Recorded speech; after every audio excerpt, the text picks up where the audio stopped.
Namaskar. Welcome to Discourse number 6. We'll begin this discourse with the invocatory prayer. Yogena chittasya padena vacham Malam sharirasya vaidyakena Yopakarottam pravaram muninam Patanjali pranjalir anato'smi Abahu purushakaram Shankha charkrasi dharinam Sahasra shirasam svetam Pranamami Patanjalim. Let's bow before this noblest sage who gave yoga serenity and sanctity of mind, grammar of speech, clarity of action, and perfection of health. Let's prostrate before this sage who is a reincarnation of Adisesha, whose head is, whose upper form has human body, whose arms are adorned with a conch and a disc, and whose head is crowned with a 1,000-headed cobra. Friends, in the previous discourse, number 5, the speaker has taken up one particular sutra, that is the first sutra in the Patanjali's Yoga Sutras, that is Atha Yoganusana. In this sutra, Patanjali has given us the urgency of the practice of yoga. Now, the word Atha is very crucial. It stands for now. Now, so what Patanjali says, the practice must take place now, immediately, in the present, and not in future, not tomorrow. There is no tomorrow. So it has to be taken up now. So one has to be very serious about the practice of yoga because of the complexity of life. Now remember that the complexity of life that is seen today is in no way different from the complexity of life that had existed in Patanjali's times.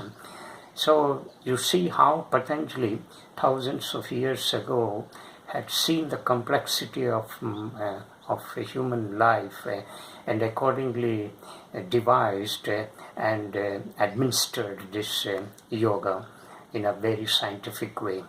So in a way, in this sutra, before he is going to explain the whole yogic system in a very rational way, is cautioning us that we should be very serious and serious in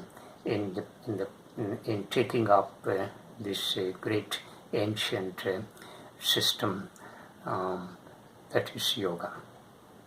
Well, in the present discourse, the speaker would like to look at the various shades of meaning of this word yoga. Yoga is a Sanskrit word, of course. It has several meanings. In the present talk, the speaker would like to take up one meaning and examine it deeply, and we shall examine the other meanings in our next discourses. But one meaning is very crucial to the word yoga. As all yogic texts and the commentaries on various yogic texts have said, that the word yoga has derived from the Sanskrit root word yuj. Well, yuj means to yoke. To yoke, yoke. yoke is an implement that is used to join the two bullocks in order to draw a cart. You must have seen the bullock cart in villages, how the bullock cart is drawn by two bullocks.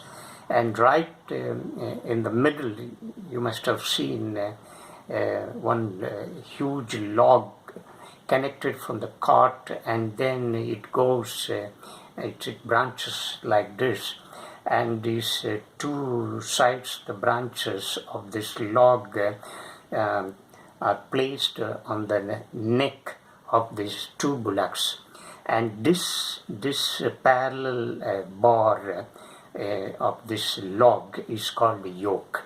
So this yoke joins the two bullocks. Now most carts in the villages are drawn by two bullocks. These two bullocks are very symbolic here, the present context, as we examine the meaning of yoga. So the one crucial meaning of the word yoga is to yoke. To yoke means to join these two bullocks. Now these two bullocks, what do these two bullocks represent? What do they stand for? But then we need to understand that our body. Now one meaning that is given by the yogic texts and the commentaries is to join what? To join Jivatma and Paramatma, or Jivatma with Paramatma. Now, this is where we get confused. We do not know, we know Jivatma, Jiva, we know Jiva, this is the Jiva, right? We do not know Paramatma. Para means other than. The opposite of para is apara, right? So, Paramatma, Jivatma, that is the individual soul, right? Paramatma, that is other than the individual soul. So, generally it is identified with God, but this is where we get confused. Now, the speaker wants you seriously not to get caught up in this kind of confused state. Now, the speaker wants to make it very clear to the listeners. Jivatma is a reality, yes. We see this body and this entire organism we see. We see this form, right? Within this form dwells what is called mind, right? Though mind is not visible to our eyes, but it lives within this system, this form, this body. So when the body is alive, mind also is alive. When the body perishes, mind also perishes along with it. And the connecting, what is that makes this body and mind alive is the force, and that force is called pranic force, and we identify that pranic force with God and so on. But let's not worry about that pranic force, because the pranic force is the connecting element between body and mind.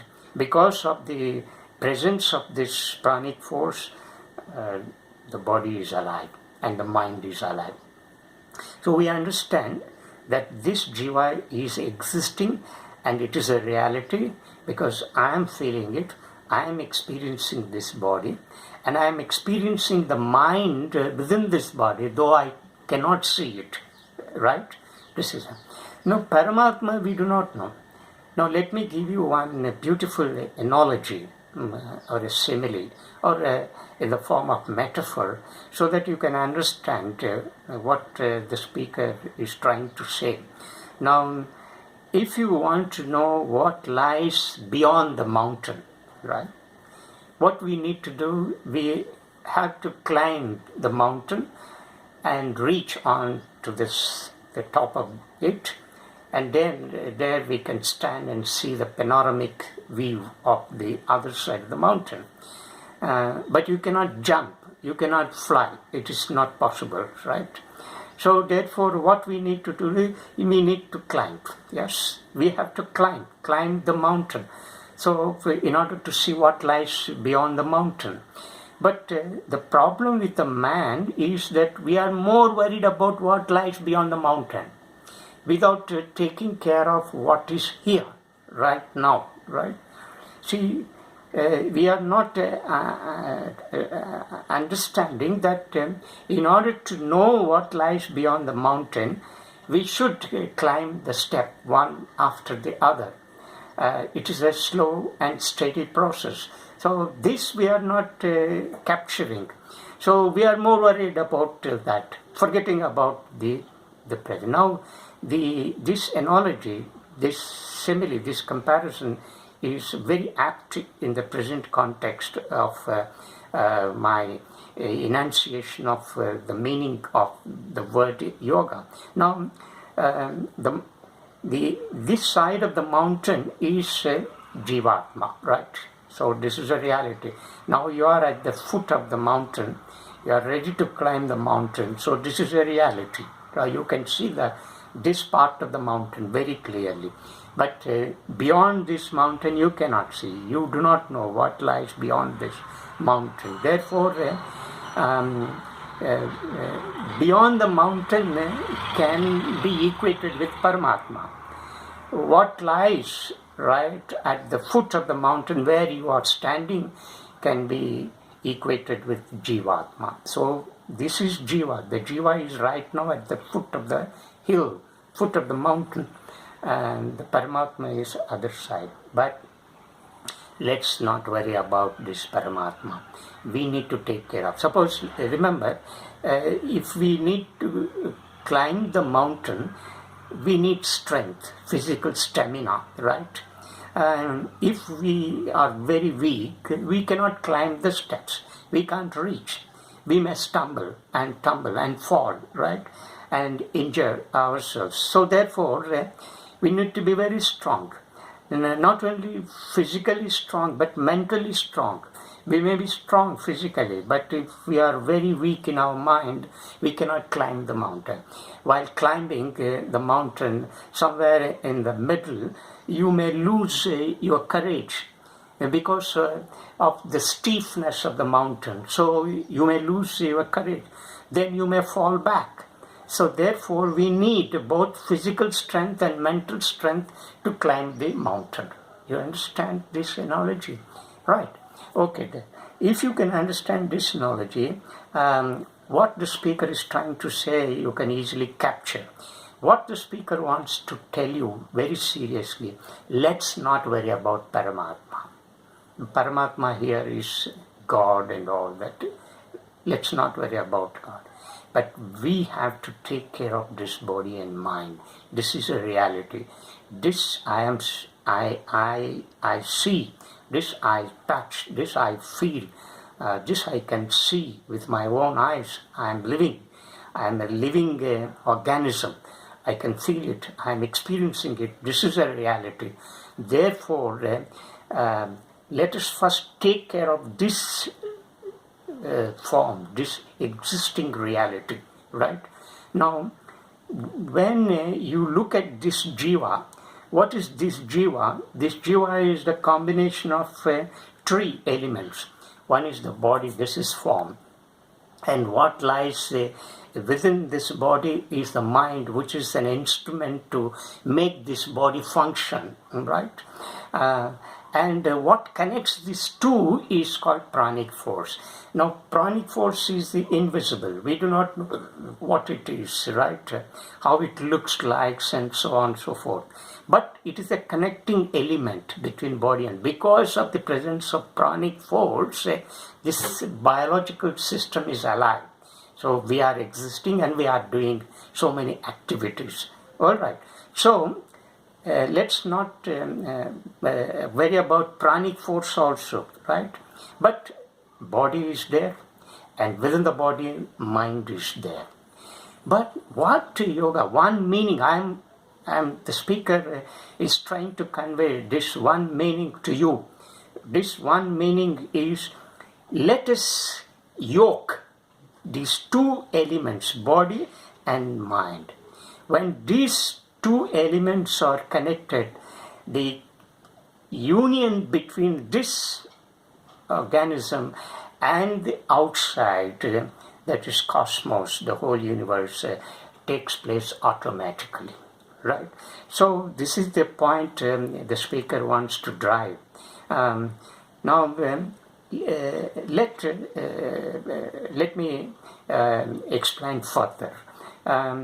So the body is there, the body is the reality, mind is, though not seen, it is there because the functioning of mind is felt through actions, right? Now the body is a reality, the body is there, right? It has to be integrated with the invisible mind that lives within this body, right? Now what is mind? Mind can be understood in relationship with the three elements, right? Mind is understood in relation to thought, number one. Mind is understood in relation to thinking, right? Mind is understood in relation to memory, right? Mind is understood in relation to imagination. Now these are the four. Remove these four elements. These are the four functional elements. These are the four elements through which the mind, in other words, mind is understood as the constitution of these four elements together as a unit, right? Now mind in relation to thought is without thought there is no mind. How the mind is understood. So mind is equated with thought. So thought. What is thought? Thought is nothing but the past experience. Any experience becomes immediately past. Now what is an experience? An experience is nothing but to come into contact. To come into contact, within quotation, that is called an experience. To come into contact with what? With an object, with a thing, with an idea, with a system, with any other creature, and so on. That is what an experience. To come into contact. When we come into contact with something, automatically the sense organs take the whole input, that is the whole data, and then this data is subjected to a kind of process within the brain cells, and then when it is recognized, that recognition is turned into a thought. So automatically the experience, as we are experiencing, the process of getting that contact, that experience is converted into a thought. It becomes automatically the past. So thought is a past. So mind is understood in relation to the existence of series of thoughts, right?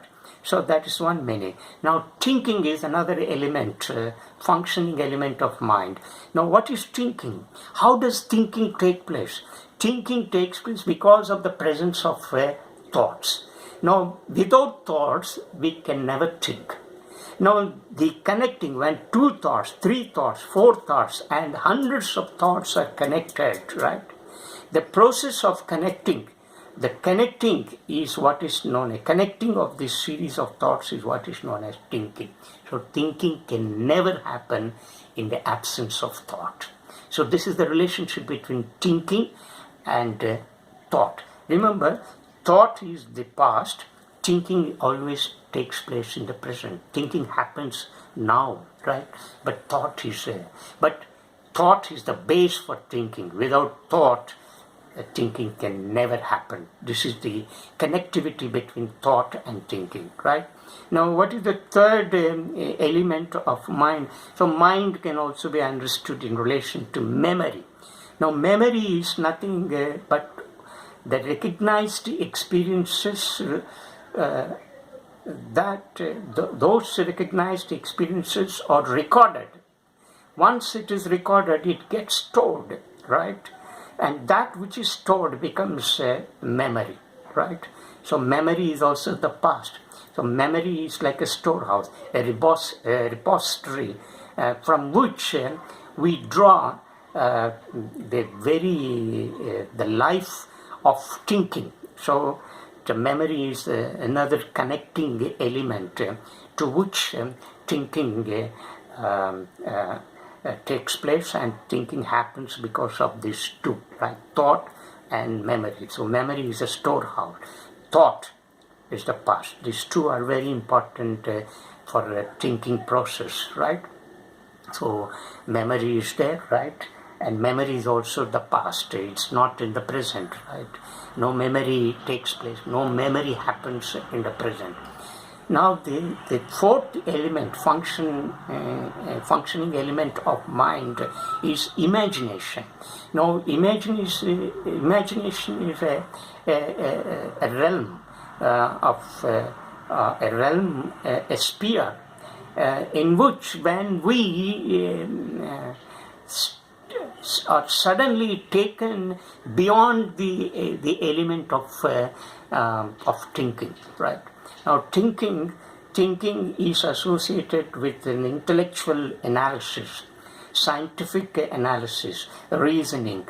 When we start questioning, investigating, interrogating, when we start evaluating, when we start comparing, when we start interpreting, when we start passing value judgments on certain things, all these various processes come under thinking, right? So imagination takes place when this thinking process suddenly goes down, right? Now, imagination is little above the level of thinking. Now, let me give you one example. Suppose I give you a proposition like this. If the sun does not appear for a week, now this is the proposition. We know the sun is the source of energy, the sun is the source of life. And because it gives the light is very essential for the life. And if the sunlight is not there, nothing happens in this whole creation. So the sunlight is very essential. Now the proposition is when that sun which sustains life in the whole universe goes dead, what happens to life? Now, you cannot get the knowledge about this in any textbooks. You cannot say that you can go to library. No, I will go to library and verify what happens when the sun disappears. No, you can never get it. No, this is where it hits your very thinking process, right? So what happens, your thinking suddenly comes to a standstill. Suddenly, it is something you are completely dumbfounded, shocked. When you are shocked, and then what happens? The thinking doesn't happen. So you are taken to a different realm, a different sphere. And there you try to conceive, right? And that is called the imagination. So this is also another vital function in the element of the mind. So this is the way how mind is understood in relation to thought, in relation to thinking, in relation to memory, and in relation to imagination. Right? Now, what is the meaning of yoking between these two, this body and mind? Now, as such, in the given circumstances, in the given situation, right now, there is no perfect coordination between body and mind. So when there is no perfect coordination between body and mind, what happens? It results in disintegration. So when it results in disintegration, how can yoga happen? So yoga happens when integration takes place between body and mind. When there is a perfect coordination, when there is a perfect unity between body and mind, then yoga happens. When yoga doesn't happen here, how can Jivatma can be united with the Paramatma. It is impossible. So, when there is a disintegration between body and mind, the union between Jivatma and Paramatma can never take place. So, therefore, first union should be achieved here at the individual level, at our level. And at our level, as I have just now said, this form consists of three elements: body, mind, and the vital force that connects these two is pranic force. But let's not worry about the pranic force, but body and mind. But what happens? There is no proper integration between these two. Body doesn't listen to mind, nor mind does listen to the body. Body says one thing, mind says another thing. There is no coordination. Mind says something, body doesn't cooperate. So the thought is going in one direction, body is moving in one direction. You feel hungry, but mind says, thought says, don't take anything, but you want to take food. Well, mind, thought says something. When you see something, some item that is kept in a glass case in a hotel, you are tempted. So you want to buy it and eat it and relish it. So thought here plays. The temptation is all related to the thought. But body, you don't feel very hungry. But thought says, let me taste it. So you buy and taste it. So there is no coordination. Body says no, but mind says yes. But still you want to force it. So you buy the food item and you eat it and you dump and push it into your bowels. Right? This is what is happening. So mind is going in one direction, body is going in another direction. There is no unity between the two. These two are like two parallel lines. Right? They never meet each other at any point. So this is what is happening. This is a reality. Every human being is facing this reality. Howsoever he or she may be great, he or she may be extraordinarily brilliant, extraordinarily genius, extraordinary scholar. He or she might have produced an extraordinary scientific output, discovery. But this is a fact. This is a reality. There is no proper integration. You see, there are four elements here I would like to introduce in order to make you understand in a better way. See how this body and mind function through these four elements. One is thinking, the other one is speaking, the third one is acting, the fourth one is writing. Right? We think, we speak, we act, and we write. Where is the coordination among all these four elements? We think something, we speak another, correct? Right? When we speak something and then we write another, correct? Or we think something and we act in a different manner. So our action contradicts our thinking, or our thinking contradicts our speaking, or our speaking contradicts our writing, or all the three contradict our action, the moment of action. So perfect coordination has to be achieved among these four elements. I repeat, thinking, speaking, writing, and acting. If we can achieve this coordination among all these four elements, we are establishing, we are realizing the union. This union between body and mind is essential in order to move on to the higher realm, and that is the Jivatma with Paramatma. Jivatma with Paramatma automatically takes place when you achieve the perfect coordination, unity, harmony within ourselves. This is the one meaning of yoga, that is yoke. Yoke means to join together. To join together here means to join our body and mind. So this is enough for this discourse number 6. Thank you very much for listening to me. Namaskar. We shall meet in the next discourse.